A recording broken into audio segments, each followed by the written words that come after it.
When a government votes to take the right of the people to defend themselves away, you can pretty much bet that that government is planning on doing something to those people that would necessitate that they have a firearm.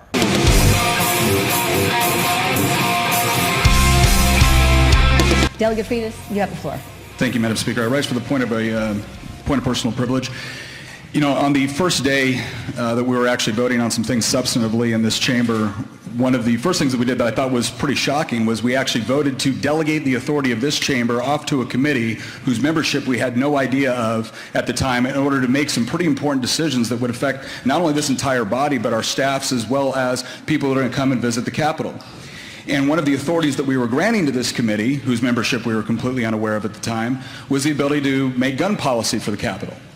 And then we saw within the Joint Rules Committee a very abbreviated meeting with very, I guess, no agenda. I don't think a chairman had ever been selected yet. And the rules that came out of that committee made the decision that none of our constituents, and to my knowledge none of us, would be able to carry a firearm in the General Assembly building or within the Capitol building.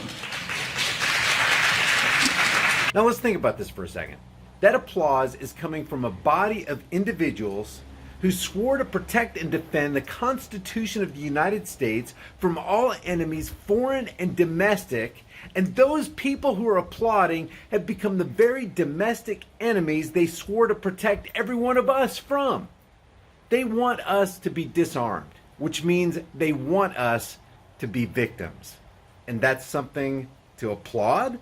And while some people might think that's a great idea, we heard some very compelling testimony from a young woman today who had been brutally raped on a college campus because she had actually obeyed the law. She had kept her gun at home instead of actually bringing it along with her in order to be able to defend herself. And one of the things that I would ask everybody to do is when you make a decision, especially when you decide to delegate a decision to a committee and not even have the courage to stand and vote on it, you are essentially telling people that you're no longer allowed to defend yourself. And my very simple question to that is, who assumes responsibility for their security at that point?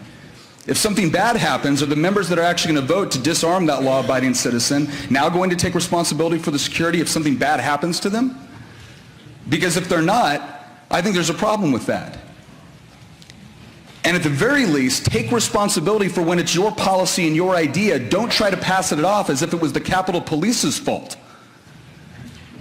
Because as someone that actually grew up in a law enforcement household, I know that law enforcement has to live at the business end of everything that we do within this chamber.